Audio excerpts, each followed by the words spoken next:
I've got some great news. My Amazon Made Easy membership is now open. No more waiting. You can join at any time and get the guidance, resources, and support you need to grow your business on Amazon. Whether you're just getting started or you're looking to scale, you'll have access to expert advice, a supportive community, and ongoing help whenever you need it. If you're ready to make selling on Amazon easier, head to vickyweinberg.com/membership to join today. Welcome to the Bring Your Product Idea to Life podcast. This is the podcast for you if you're getting started selling products or if you'd like to create your own product to sell. I'm Vicky Weinberg, a product creation coach and Amazon expert. Every week, I share friendly, practical advice as well as inspirational stories from small businesses. Let's get started. Hello, today on the podcast, I'm speaking to John Horn, the managing partner of StubGroup. John helps people use digital marketing to find and connect with customers online. I've invited John onto the podcast today to talk specifically about Google Ads. As you may know, Google Ads are huge. I don't actually know much about them, and this was a topic I know John is an expert in, so we really go into detail here. So if you've ever wondered whether Google Ads are right for you, you've ever wondered how to get started, if you're running them and you're thinking, are they working? Are they doing what they should? Should I be spending more money? All of the questions you've possibly ever asked or maybe questions you didn't even think to ask about Google Ads, we cover in this conversation. As I say, Google Ads might be something you've never even considered before, but do have a listen because you may find that they're actually something that could work for you, and John will tell you how you can tell that. So I would love now to introduce you to John. So hi John, thank you so much for being here. Hey Vicky, thanks for having me on. Can we please start with you giving an introduction to yourself, your business, and what you do? Yes, so my name is John Horn, and I'm the CEO of StubGroup. StubGroup is a digital marketing agency. We've been helping businesses for over a decade at this point to navigate the online world and ultimately connect them with customers through things like Google Ads and Meta Ads and many other platforms. Brilliant, thank you. So I've invited you on today to talk to us all about Google Ads. I'm going to start with a really basic question. I think most people will know the answer, but just in case, can you explain to us what a Google Ad is and where someone might see it? It's a great place to start because a lot of people think of Google Ads just as maybe the text ads that come up when you search on Google and don't realize really how big Google's ecosystem has grown to be at this point. So there's a number of different places you can see Google Ads. Again, kind of the most obvious, the first one people think about is you type something into the Google search engine and you see a text ad pop up. So that's one place. You're also going to see in that same place what Google calls shopping ads, which are those ads, of course, where you have the image of a product, the price, the name of the product, and so forth. But in addition to those, you also have what Google calls display ads. So when you're on the website, going to many different, when you're on the internet, going to many different websites, you'll see image ads or video ads showing up. And those are often also served by Google. And then YouTube as well. Google owns YouTube, so all the ads on YouTube are Google ads. And in addition to that, you've got Gmail now that has ads. You have Google's Discover app that has ads. So there's a lot of different places that Google can reach you with advertising these days. Wow, thank you so much for explaining that, because you're right. I mean, I knew about most of those, but there were some that came as a surprise. So Google Ads is obviously a huge area and there's lots we could talk about. But let's start by breaking it. Let's make this super simple for everyone listening. If you've never run Google Ads before, where do you start? So really the first place to start is with your product and with your offer, because not every product, not every offer is going to be the right fit to be advertised via Google Ads. Generally, when I think of Google Ads, I think of it as a funnel. And so the bottom of that funnel is going to be those search and shopping ads. It's going to be ads for people who are searching for a specific product right now. And so, start doing some research to see what the competition looks like in that space and how your product, how your service compares to them, because it's a crowded marketplace. We're no longer, a decade ago when you could get really cheap clicks and there was all kinds of arbitrage opportunities. It's a very mature platform. And so if you're selling, let's say you're selling a $5 product, well, unless you can figure out how to have that be a loss leader that gets people into your ecosystem, and then you can sell more to them, Google Ads is probably not going to be the right fit for you, because there's just not going to be enough margin. You might be paying 50 cents a dollar easily for a click, and you're not going to see conversion rates high enough to actually make money on a really low price point product. So you got to think through price points. You got to think through what the competition looks like, and what kind of unique spin or edge can you put on your product or service that can stand out to some extent from what you see when you search for that product on Google. That's really helpful, thank you. And in terms of finding out about your competition on Google, would that be just going through and, as if you were a consumer, looking for products similar than yours and seeing what type of Google ads come up? That's where I would start. Absolutely. Just stepping into the shoes of a potential consumer, trying to think, how would they search for something, and then just, see what's coming up. I would always recommend using an incognito browser when you do this, because Google does customize results and ads to you. And so if you start clicking around on a bunch of different things in your normal browser, you're going to start, getting a different experience than what the average consumer would do. So just, keep using incognito, searching around, and see what is that marketplace, what does that competition look like. That's a great tip, because I assume as well you're going to getting served ads like that, whether you're interested in them or not, because by doing those searches, you're telling Google, oh, I'm actually interested in these products.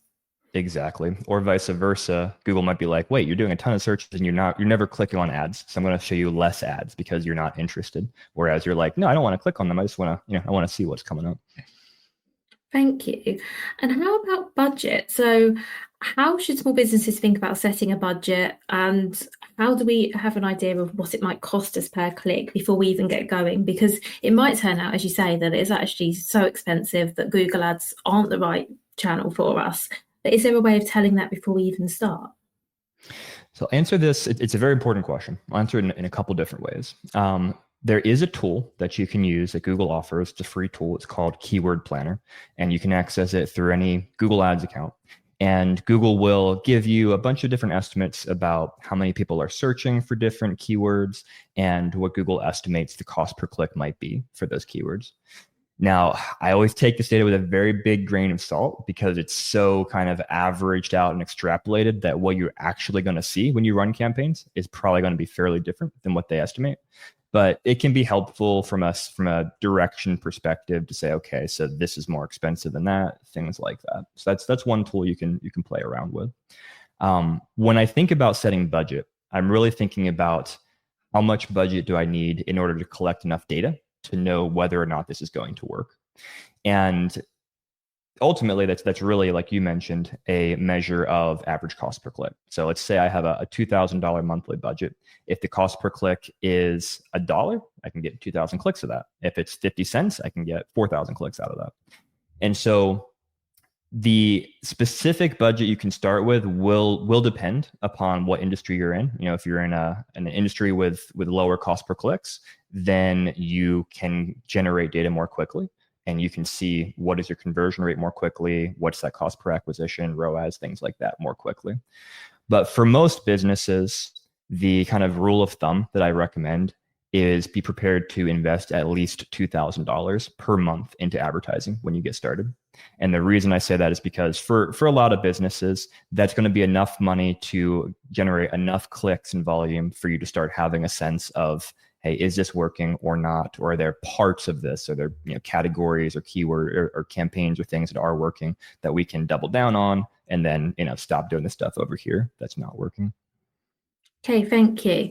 Now, to some, that will be a lot of money. Can we do this with a lower budget if £2,000 a month just isn't feasible? It's one of those things where anything is possible. Certainly, there's no there's no required minimum. You could have a $1 a day budget, for example, if you wanted. Really, it comes down though to, are you positioning yourself for success? So for a lot of businesses that are very crash strapped and say, hey, we have $500 maybe or $1,000 to spend on advertising, I'm usually going to say you're probably not at a place yet in your business where Google Ads is the right fit for you, because Google Ads, it takes investment, it takes time, it takes trial and error to really get it to work well. And once it's working well, it can be very, very powerful. It can be awesome. It can make you a lot of money, but you've got to have some runway and some ability to invest into that without destroying your business. So, when businesses come to me like, hey, this is our last ditch attempt, or hey, we have, we're going to put all of our money into Google Ads, that scares me. And that's where I say, hey, this is probably not the right channel, because there's a very good chance it's not going to work fast enough for your needs. And if you're, betting the farm on Google Ads, that's not a good position to be in. It's much better when you're in a position where you say, okay, hey, things are working well. People are our product is doing okay. We've got X amount of money, where obviously we don't want to waste it. We don't want to lose it. But if it does not drive a return, it doesn't put us out of business. And then we say, great, that allows us to give us the runway to do the testing we need to get you to a profitable place, and then be able to scale your Google Ads from there. That's great advice. Thank you. So let's say you have got the budget to get started. What sort of results can we realistically expect in the early days? Because what I'm taking from you, John, is it might take time to actually see results. Should we be panicking if things aren't looking positive in month 1, month 2?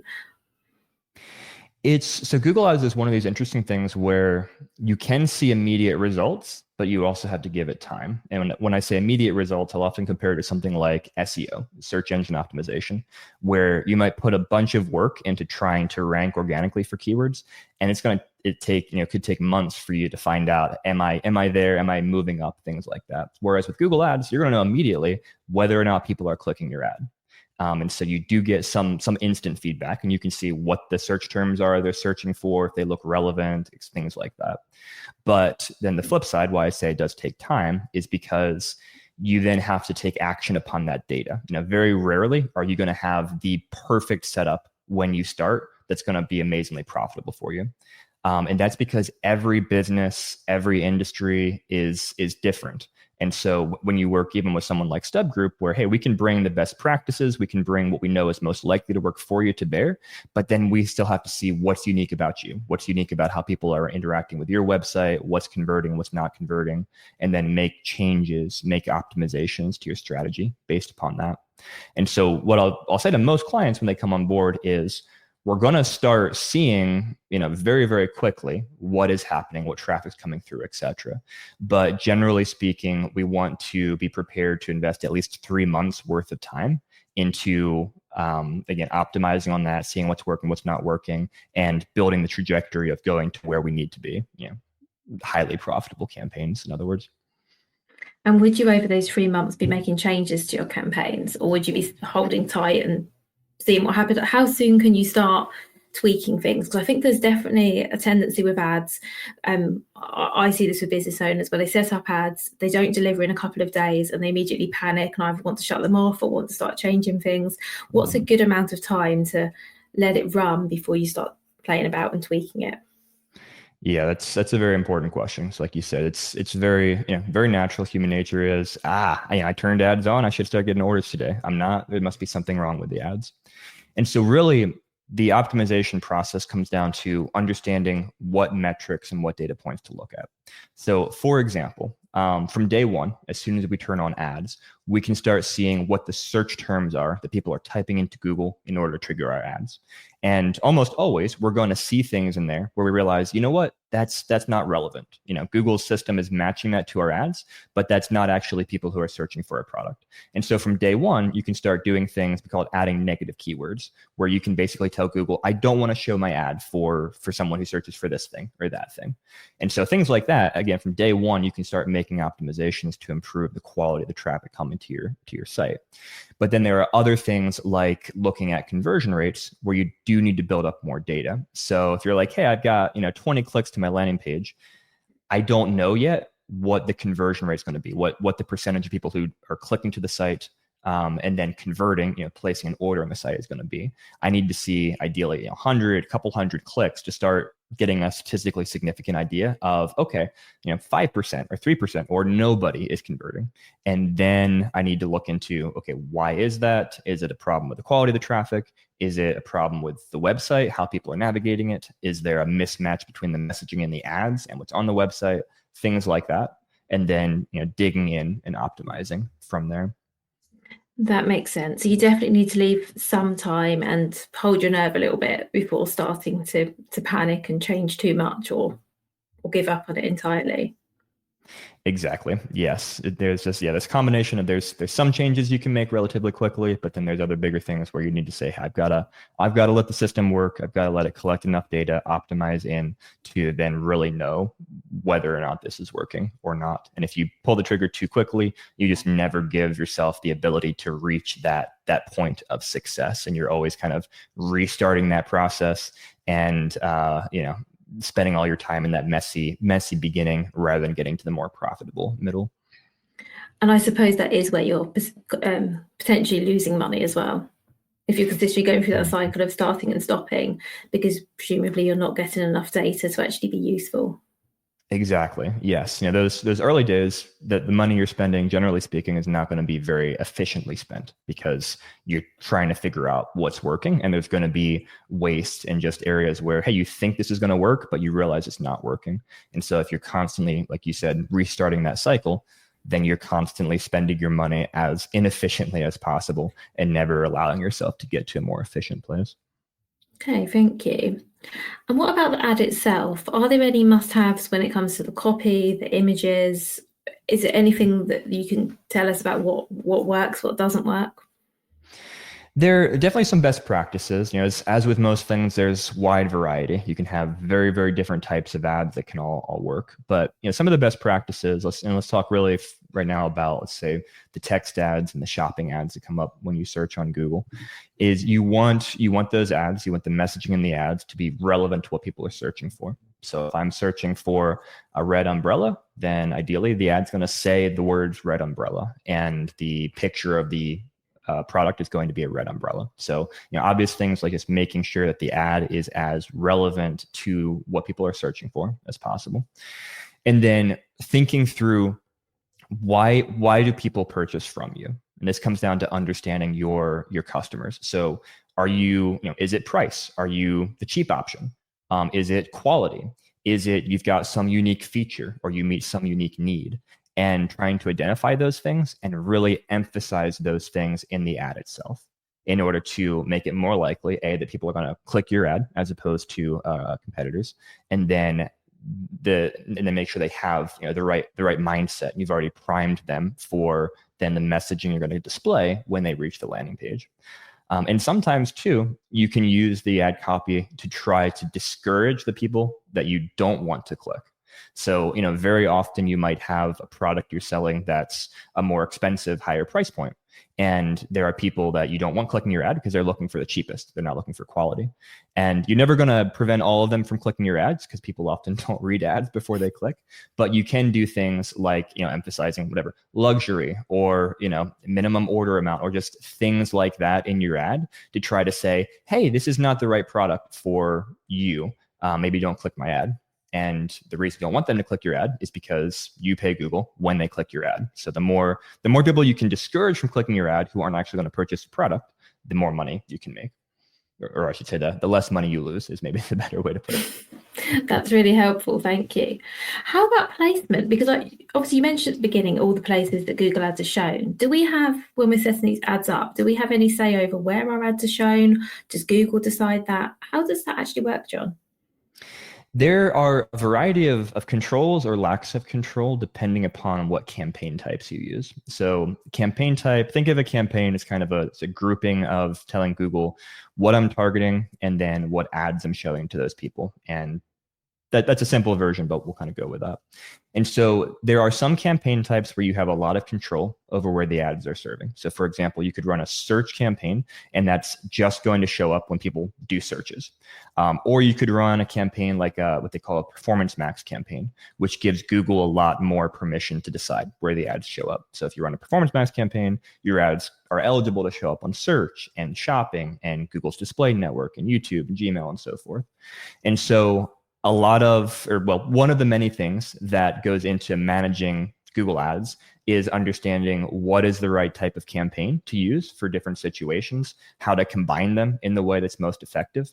And then also for those campaign types where Google is doing a lot of the decision-making about where to serve your ads, understanding how to read the data, how to get as much data from Google as possible about the decisions it's making, and then trying to have as much input into that, try to shape the system so that Google is going in the areas you want them to go, even if you don't necessarily have the ability to specifically say, do this or do that because of the campaign type. That makes sense. Thank you. And I guess, can we assume that because Google has been running however many ads for a long time, they probably do have some knowledge, and they are probably quite well placed to know where to place ads? Yes, Google has tremendous knowledge, tremendous history. They use AI very, very effectively to understand where to serve ads. But you have to be giving it the right guardrails, because generally speaking, for a lot of campaigns these days, they use something called smart bidding. And this idea is where you are feeding information to Google about what's converting on your website. So, hey, these orders are happening on our website, or form submissions, or whatever. And then Google's working with that data to say, okay, let's get as many of these as possible. But what we see happen all the time is when you give incomplete or inaccurate conversion data to Google, then it's going to be making the wrong decisions because it has the wrong guardrails. And it might be really good at getting you these conversions, but if you're sending wrong information to Google to begin with, then it's going to do a really good job of getting you bad conversions or getting you stuff that isn't actually working on your website. And so you always have to have these human kind of thoughtful guardrails on top of the campaigns, and then marry that with Google's incredible amount of data and machine learning that can execute at a scale that humans just literally cannot. Perfect, thank you. So it sounds like if you're really thoughtful about what information you put in, so the more precise you can be with the information you give Google, the better the results you should then get. Exactly. The more precise and the more comprehensive. So like one quick example would be a lot of e-commerce businesses, they'll take orders over the phone, but they may only tell Google about orders that are taking place on their website. And so what happens is, and Google has no idea that those people who are placing phone calls are placing orders. And so Google doesn't try to get you more of those people, even though they might be some of your best customers because they're placing, high value orders. They want to talk to you before they order. And so a way to fix that is to use something like, call tracking to connect those dots and import that data about those orders into Google. So Google sees, oh, hey, these people are also converting. Let me go get more of them. That's really helpful, thank you. So once our ads are up and running, what are the key metrics we should be looking at to, first of all, work out, are our ads successful? And if not, to identify issues or things that we might need to change? I'll boil it down to a couple key metrics. There are tons and tons of metrics that all kind of build upon each other, but there's a couple of really, really key ones. First one I'll say is conversion rate. And conversion rate is simply the percentage of people who are reaching your website from your ads and then taking the action you want them to take. So for example, placing an order. And so conversion rate is going to have a massive impact on how successful your campaigns are. Now, if you have a 2% conversion rate versus a 4% conversion rate, well, just inherently, if you have a 4% conversion rate, you're going to be doing twice as well. Regardless of what clicks cost, how much traffic's coming in, you're just going to have double the number of orders because you have double the conversion rate. And so what you do when you're monitoring that conversion rate, things that go into that really is the relevancy of the people coming to the website and then the experience on the website. So you can improve your conversion rate by making your website better, by removing obstacles, by adding credibility elements so people trust you more, things like that. And then on the ad side of things, again, you can be looking at the actual search terms, the traffic coming to your website, weeding out irrelevant traffic, people who aren't going to convert, and then also making sure the ad copy is really aligned with what people are going to see when they get to the website. So conversion rate, super, super important. And then cost per click, very important, because this is going to, again, directly bear on what it's going to cost you to acquire this traffic, and therefore what it's going to cost to acquire orders from that traffic. And so when we look at cost per click, it's not that there is a quote unquote good cost per click or bad cost per click. It really depends upon the context of your campaigns and your website. So, if you have a higher conversion rate, you can afford higher cost per click and therefore get more aggressive and get more traffic because that traffic is turning into orders. If you have a lower conversion rate, you can't afford that because it's going to be too expensive. And so you have to go for a lower cost per clicks. And so that's a metric. There's a lot of other things that go into what that cost per click is, but a lot of that is just the competition level, what other people are willing to pay for a click. And so you got to be monitoring that. And so those two things, again, there's tons of other metrics you can look at, but if I had to choose two, I'd look at conversion rate and cost per click.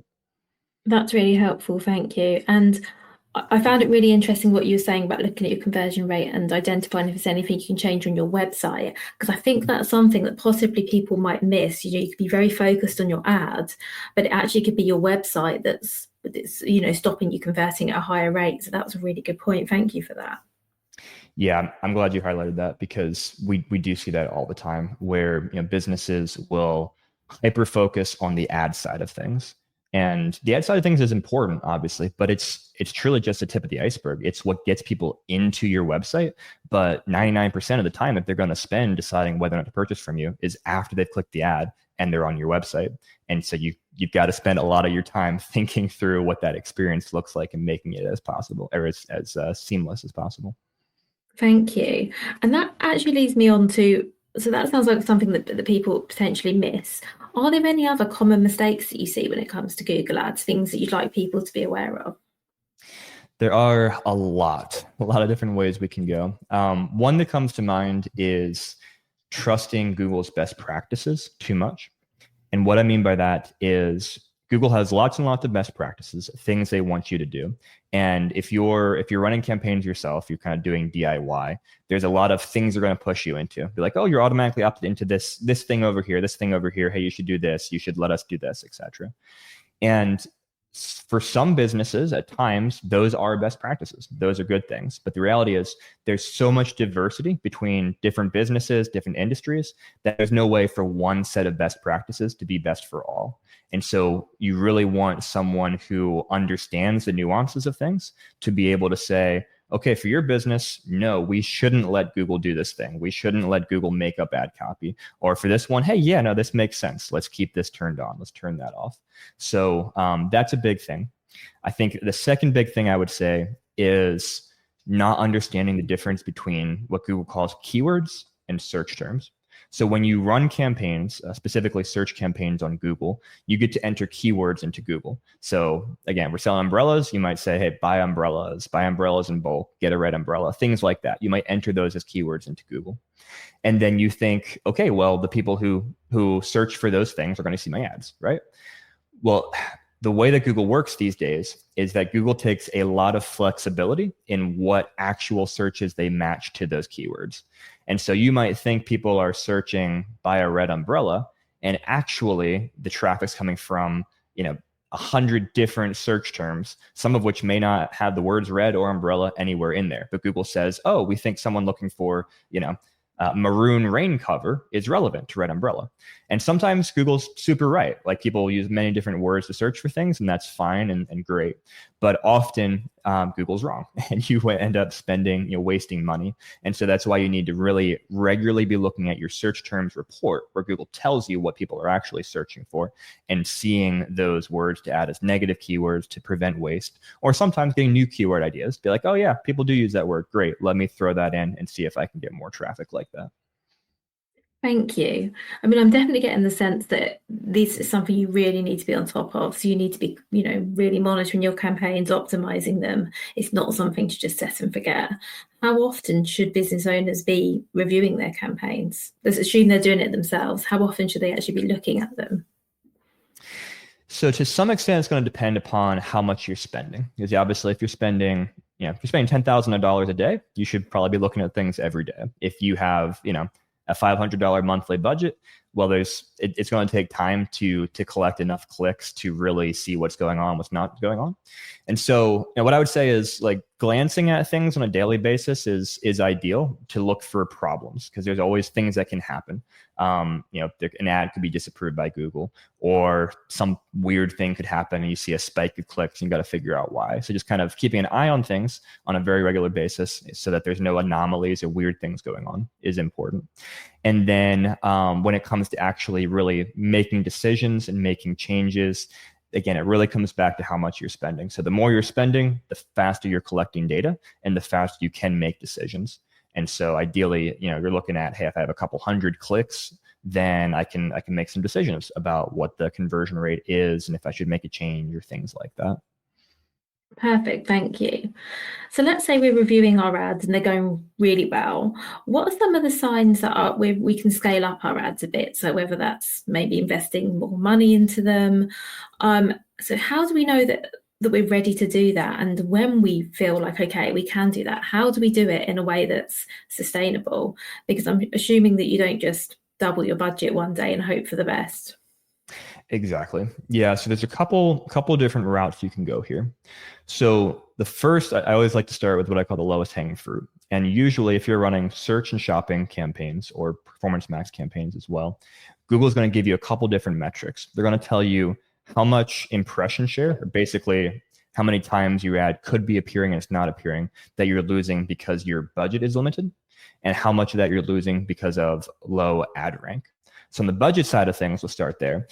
Google's basically saying, hey, if you increase your daily budget from X to X, you should be able to get this much more traffic at really no more expensive cost per click per traffic, because you're just not showing up as often as you could be.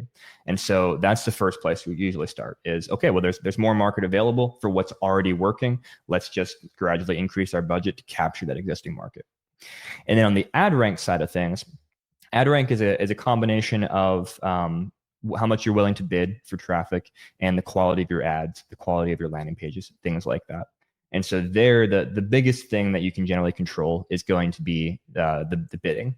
And so if you're saying, hey, things are working really well and I've got some margin to work with, and Google's saying, hey, you're losing a ton of impression share because of low ad rank, then you can start experimenting with, hey, what if I increase my bids? Can I get more, total profit? Because even if maybe my return on ad spend drops a little bit, I'm still getting enough additional orders to make up for that. So those are kind of the first two places we'll start with, let's say, search, shopping, performance max campaigns. And then a different way you can think about it as well is thinking about the funnel of how people find you. So again, if you've started at the bottom of the funnel, let's say with search and shopping campaigns, eventually you're going to run out of people who are searching for what you have. There's going to be a cap where, hey, there's only so many people each day who are searching for these products. And then you have to think about, okay, how do I get more people aware of the products? And there's a campaign called Demand Gen that Google has for generating demand. And so this is more going into places like YouTube and Google's display network. And now, think of this, it's much more comparable to Meta ads, for example, where we are identifying the right type of person because, hey, maybe a lookalike audience of people similar to people who are purchasing on my website right now, things like that. And then we're saying, hey, here's these awesome video ads, these image ads, creating awareness of your brand, generating interest, getting people who will then come and search. And so you kind of work your way up the funnel once you tap out the audience, people who already are searching for what you're trying to sell to them. That makes sense, thank you. And I'm assuming that because Google has all of this data, as you start to scale your ads, they can really help with this because they've got an idea of who are the people who are buying, because obviously they're gathering that data from everything you've done previously. Exactly. And again, as long as you're sending them the right information. So as long as you're tracking things properly, tagging things properly.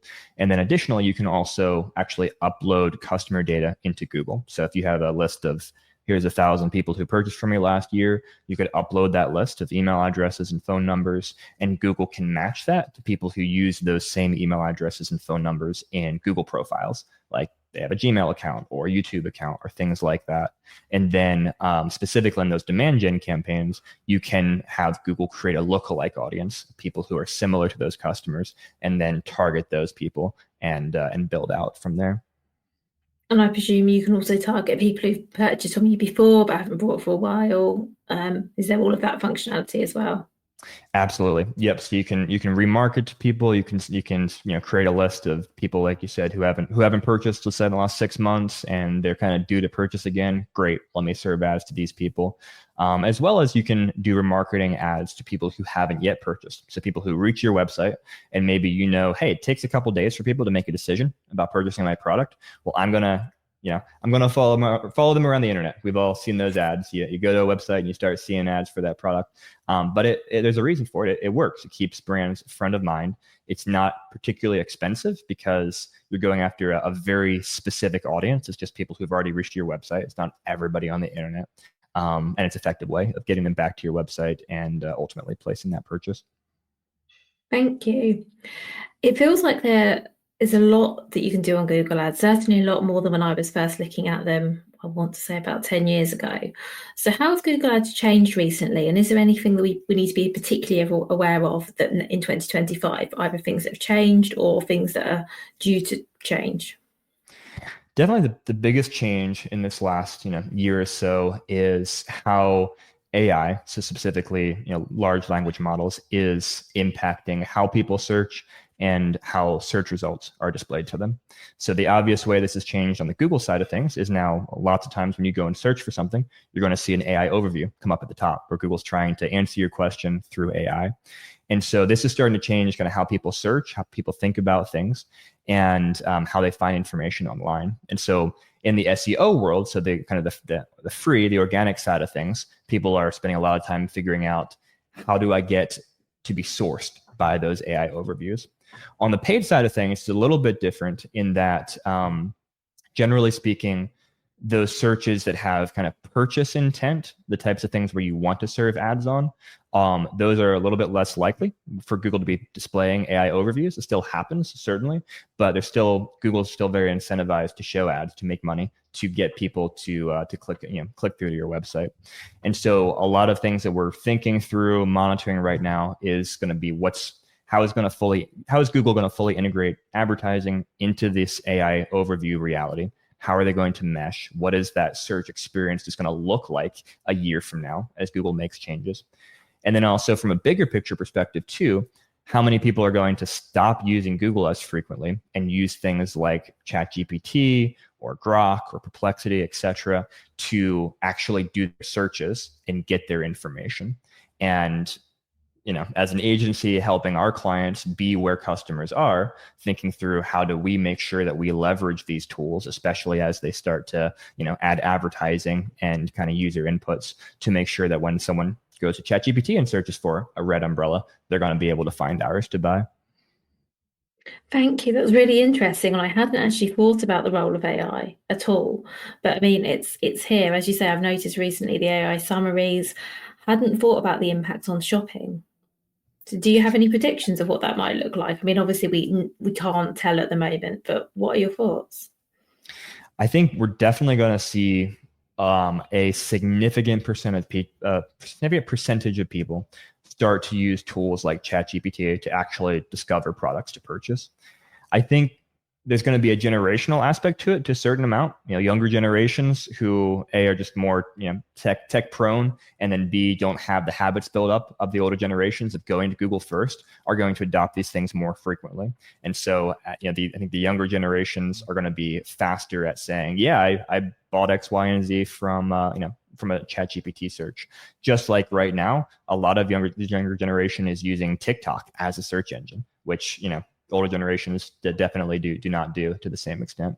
So my prediction is that you're going to see over these next several years a very significant fight for market share and mind share between Google, who's really the current monopoly, and these other LLMs like ChatGPT, who want to take over how people find information online.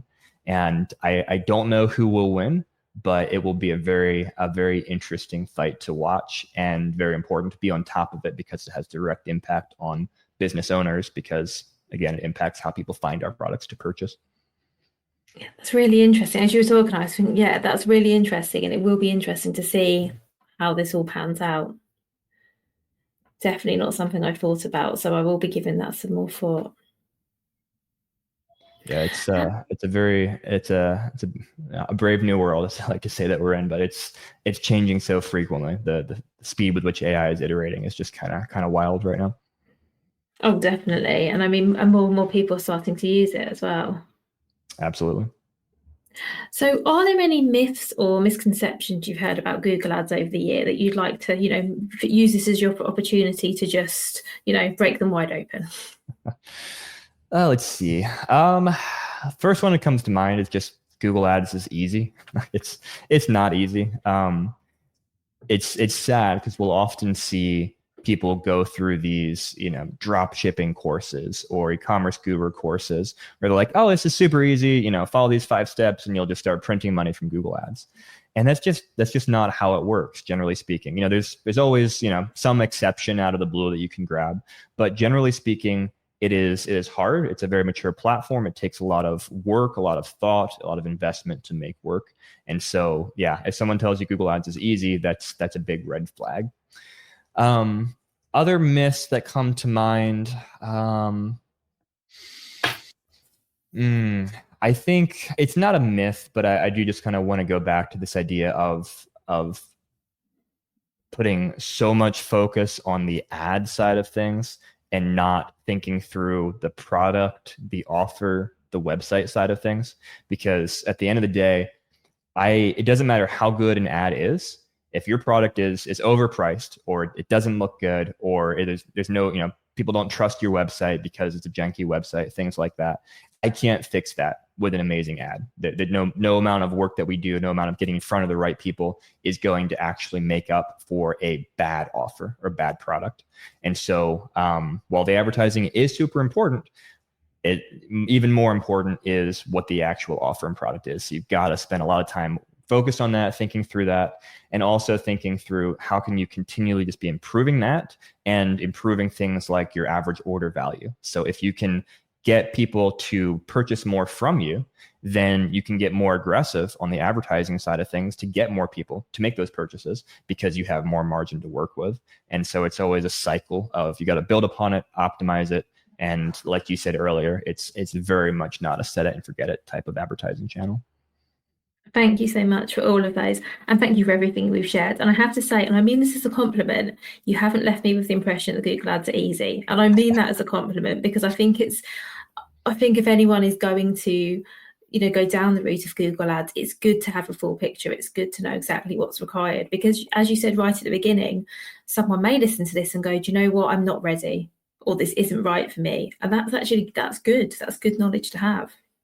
Absolutely. I'd much rather someone in that position say, I'm not going to spend my money on this because I don't want to see people wasting money on Google Ads. So yes, whether this discourages you or encourages you, I think that's a win either way from my perspective.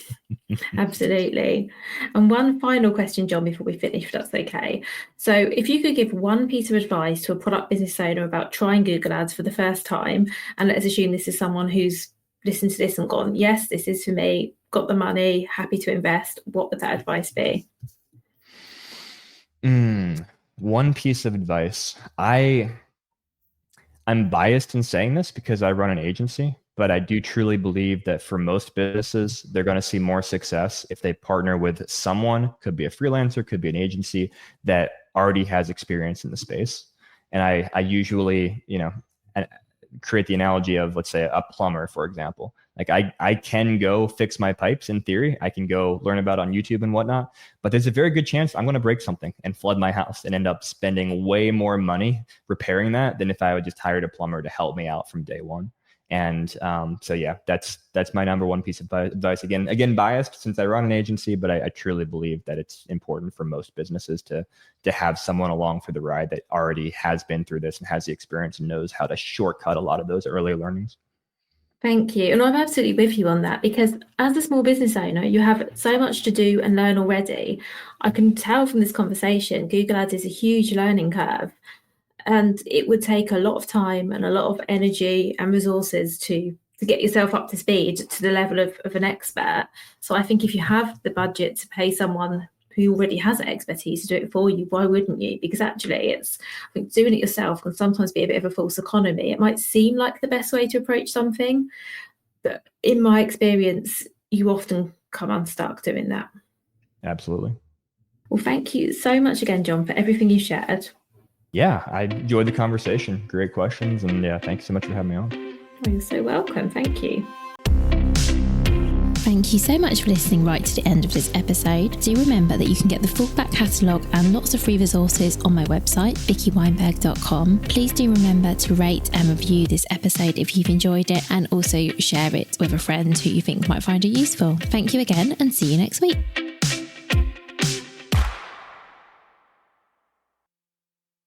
Hi, this is just a little note to say if you've enjoyed this episode, or indeed any of the episodes, and you would like to, I don't know, buy me a coffee or something, you can actually now leave tips. So there's a link to how to do this in the show note. Of course, do not feel obliged to do this.